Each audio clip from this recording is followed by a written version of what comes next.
There are major cracks in Ken and Trisha's relationship, and it's starting to show.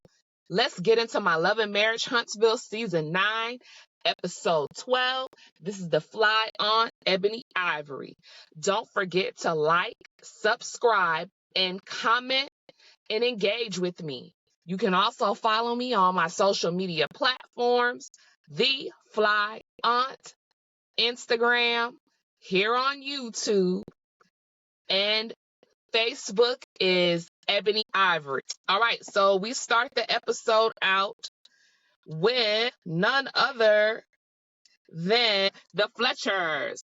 The Fletchers are going around looking at a venue that they want to host their vow renewal at.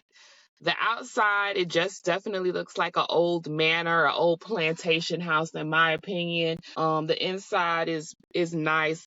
I mean, it's nothing opulent about it, but for the occasion, I guess it will do. Nell expresses to the rest of the family, because the family was there, all of her children, and Chris was there, that, it's going to be hard for her. Her mother passed on the 30-year anniversary, and I'm so sad about that, because it's like 30 years of marriage, anytime you celebrating your anniversary is a big deal, but to have that associated with the death of your mom, who we later learned was like her everything, the person that she would go to, the person that would give her advice, like basically the person that was the glue to her life, basically, is no longer with them. So all the kids have their own duties for the wedding. The daughter's going to do the flowers. Chris is going to do the DJs. Chris Jr. is going to do the DJs. And she was like, well, Lance, what you going to do? And he said, I'm going to organize a visit to the graveyard. He was like, you need to go. It's time. And, Chris Fletcher, he backs him and reaffirms what Lance is saying. And Nell finally concedes. So the next scene, we have Trisha out with her 2 kids. They go to a trampoline park. Trisha says she thinks her muscles are too big for this place. Like, girl. Okay, Willie Swab. So after they've jumped around enough, Tisha took a little tumble. They decided to sit down and talk. And her oldest son, Xavier, said, because she wants to talk about co-parenting and ask them how they feel things are going. And Xavier was like, we feel like everything is okay. He was like, but when are you going to get a divorce? And the kids were basically like, they already thought she was divorced, but Dad had let them know that they weren't divorced. So, okay. So she's talking to the kids, and, her son asked, like, you going to remarry? And she was like, I'm evaluating it. He was like, so you've been thinking about it? Highly emotionally intelligent young man. And she said, yes, I've given it some thought, but she says, me and Ken have to work on our communication issues.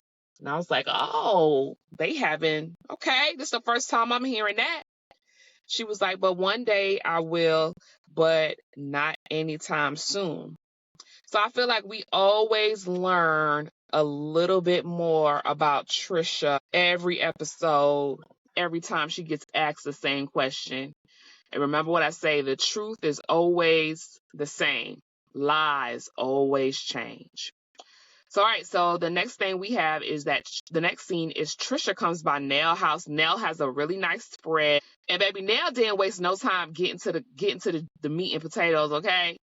She was like, this little charcuterie I got some wings and some sushi and some salad, some chicken wraps. We finna get to it. So Nell says, what happened between you and Martell? And he says, nothing really happened. I did go to his house. He started talking about Mel and the kid. And then he told me that I'm not his therapist. And I'm like, well, you brought up Mel and the kid, so I don't know what you're trying to do. But she said, beyond what anybody thinks, she was like, he didn't try to come on to her. Nothing happened between them. No intimacy, no nothing. And, despite what everyone thinks, nothing happened. And Nell says in her confession, she says she just thinks Trish put herself in a messed up situation. And if there was never nothing to worry about, why you just didn't say that from the beginning? And that's my point exactly. Trisha is not truthful and forthcoming about a lot of things. The smallest of smallest things. She lies about everything. It's just like the truth ain't in her. That's just what it gives with her. The truth ain't in her. Her muscles have replaced the truth, okay? And give me your thoughts. Don't forget to like, subscribe, and comment and engage with me. I do love to chat back and forth with you guys in the comment section. So Trish, and we're still at Trish and Nell's. So she asks, how does Ken and Marquise get along? As the co-parenting go to well? She says, no, it's not. They don't get along. And then, Nell asks us, why is it taking you so long to sign them papers, the divorce papers? Baby Trish face. You see her face? She's shocked that Nell asked her for that. She then says she allowed Marquise time to go find himself. Okay, so this explains why Marquise thought that he was going to be able to come back. She said Marquise left her enjoying life. And while he was enjoying life, she was trying to get through life because of all the people she lost. And I was like, damn. I really, really felt for her in that moment. She starts to cry. She also goes on to say how Marquise told her she was too close to her parent. And that cut her because she does talk about that often when the opportunity presents itself. And that will cut anybody. And, she gets really, really emotional. Nell begins to comfort her and, empathize and sympathize with her. She says, Nell starts to speak on her mom and how she's used to her mom being there for her. And she listened to her mom a lot, and that was her confidant. And she can feel, she feels what Trisha's going through. And it also made them look at each other. Nell said, it feels like I'm looking at a mirror of myself. When they got to explaining how they process things, they see a lot. They recognize a lot about each other within themselves. So they have more in common than they thought. Trisha says she bottles everything up. She says she tries to stay to herself so she's not triggered, but that's like an impossible thing just to stay to yourself all the time, 24 hours a day. You need to go to therapy, and so does Nell. So it was a nice little bonding moment for them. So now we see Ken and his fine ass friend. I keep missing the friend name. If y'all know the friend name, please get down in the comment. He is so freaking fine now. Talking to his homeboy about the experiences that he's having with Trisha. And he also brings up, he said the communication is not great. He says, I'm trying to communicate with her about the whole Martell situation. And she goes on a tangent saying, I'm accusing her instead of asking her. And he's like, in my opinion, that's a guilty response. But then again, you keep saying, I guess this is based on what Trisha's telling you, this is before y'all got together, which I don't believe in. I don't think he believes it either. So then Ken is divulging that they're arguing a lot. Okay. And he says when the friend is offering, he was like, well, maybe you got to go into the conversation with saying, hey, this is not an argument. This is a conversation. He says he does that. So when you have to preface your conversation, your communication with your significant other, that this is not an argument, this is not going to be an argument, y'all have major communication issues. I'm just saying, you do. You got major communication issues when you have to go into a conversation and say, this is not an argument. You need to look at yourselves. So don't forget to like, subscribe to the channel, and thank you so much. So, him talking about the arguing, he says he does preface the conversations with the fact that, this is not an argument. He said, maybe the writing is on the wall for them in a nutshell. He says that Trisha is taking out or dealing with him the same way that she used to deal with Marquise. But I'm like, y'all she hasn't closed the chapter with Marquise. So how do you expect her to not be the same person? She did not take any time to really heal from from that relationship or close the door on it.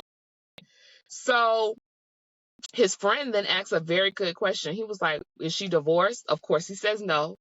And he's like, well, what's going on? He was like, didn't you say they've been separated about 4 or 5 years? He was like, this is a tough question, man, but are you sure she wants to even get divorced?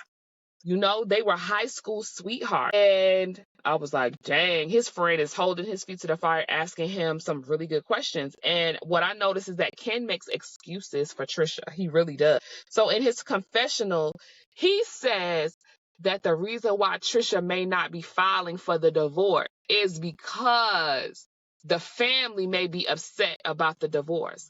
But my thing is, the family that she has left knows that y'all are in a relationship, and that's her sister. So, there may be other family members, but Trisha doesn't really strike me as the type to give a damn about what anybody else thinks. She's going to move how she wants to move. And so he says, well, he also says that his patience is running out. He says, he feels as though that he's pouring into everybody else's cup except his own. And I want to explain to you guys, and this is something that I had to learn, is that you're only supposed to pour in other people's cup when your cup runneth over. If you're not completely full, you don't have any business pouring in anybody else's cup, because guess what? 9 times out of 10, they didn't ask you to do so. And this doesn't apply to our children. All right. Please don't forget to turn on your notification bell so you're aware the next time I drop a recap. And Ken also says he feels like he's being taken advantage of. I said, whoa, hala. He feels like he's being taken advantage of. I beg. And this is my thing. That's your decision. You keep going above and beyond. You're just a boyfriend. She got a husband and a boyfriend. It's like you're trying to sell yourself so she can buy it. And you really probably need to stop until she is divorced. And it's clear that she has chosen you. So I kind of feel like the writing is on the wall for Ken and and Trisha. And we'll get to see more in next week's episode, because they are going to have, seems like, a bit of a drag out fight. So the next scene, we have the Fleshers at the grandmother's gravesite.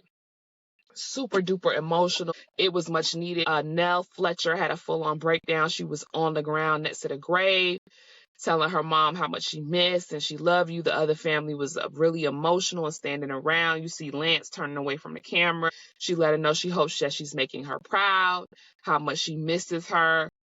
And I love that Nell had that moment. And I just don't want to get too much into it because it's really triggering for me. So the next scene, we have the bachelorette party that Destiny planned for Nell Fletcher at this location, and the vibes look so lame. Nobody is turned up. It's very, very boring. The mood, the energy is not set up right. There's no decor that says that it's a bachelorette party. I saw some peeing straws. They had that blurred out. So obviously that was, a little bit of decor, but I wasn't getting it. So Destiny plans on having body painting. That's what she plans on doing for a bachelorette party. Girl, I don't want to be cute in no messed up paint. Let me know if you would like body painting at your bachelorette party.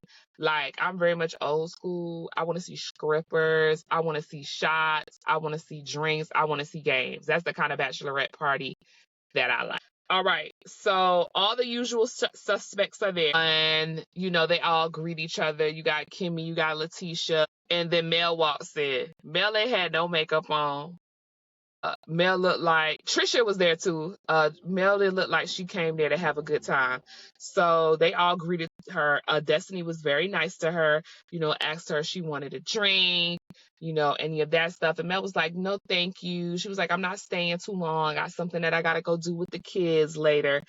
And Melody looked like she wasn't playing. Very much not in the mood for none of the BS. That's what it gives. So, Kimmy sits down and she's asking Trisha, off to the side. She was like, have you talked to Mel? She was like, no, or whatever. And then Melody was like, I'm sorry to interrupt y'all, but can I ask Trisha a question? Trisha, you got an issue with me? And I was like, oh, we finna get it started, huh? And Trisha says, I don't have an issue with you, Mel. If I had an issue with you, I would have let you know. And I'm like, girl, you've been going around to Kimmy and Tisha them letting people know that you got an issue with Mel and you think Mel is messy. So Kimmy chimes right in and says, I'm surprised you said no, because when we had a conversation, it was a different story. And Melody's like, right, because Kimmy told me some things that you were saying. And, she proceeds to let her know what Kimmy said had happened. So Trisha goes on to say that she felt like Melody was instigating at the graduation party. And so Mel asks, if you felt a way, why didn't you address it then? And then Mel charges and says, well, if I'm messy, then everybody here is messy, because everybody asks questions and comments on other people's situation. And she was like, you don't feel that way? She was like, no. She's like, so I'm the only one that's messy. I was like, girl, let me tell y'all something. Let me tell y'all why Trisha don't like Melody. Trisha been not liking Melody, but she really don't like Melody because Marquez was flirting with Melody in front of Trisha's face, and Marquez brought Melody flowers and mimosas with Melody. Trisha wishes Marquez would have been that attentive or did those things with her. That's why she really pissy with Melody. Let me know if you agree or disagree in the comments. So, so after, and Mel lets her know that the whole thing, that was a joke. And Trisha was like, it's not a joke. It mattered to me because basically she said, I felt like you were instigating when you said that I was still in love with Marquise at the party. And she said, well, that was just a joke. And she was like, well, it wasn't a joke. It mattered to me. Okay, so why not address it then and there? So then, Trisha energy kind of shift. Like she gets really, really aggressive. And Melody says, you see all that energy you trying to give me? You want 1,000 and I'm not having none of it. So I won't even talk to you anymore. It doesn't even make no sense. And Trisha, that even gets Trisha even more upset. She was like, well, I don't give a damn, whatever. She said, I'm not even talking to you anymore. I was like, ooh.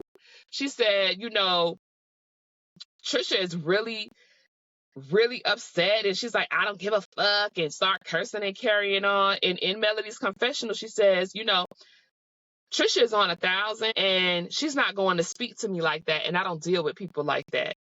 Maybe Trisha is used to being aggressive with men and rolling over men, but I'm not the one because she don't know me like that. I said, ooh, Mel, okay. So then the group was kind of like trying to calm Trisha down because at this point, Miss Nell has not arrived and they do not want Nell to walk in and see this interaction going on.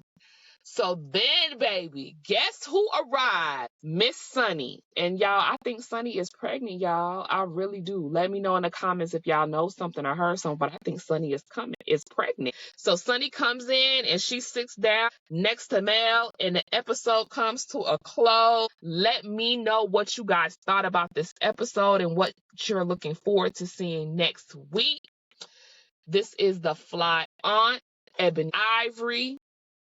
And this is the end of my recap. Don't forget to like, comment, and subscribe. You can catch me on my socials at The Fly Aunt, Instagram, of course, here on YouTube, and on Facebook, I am Ebony Ivory. Until the next recap, Auntie loves you. Bye-bye.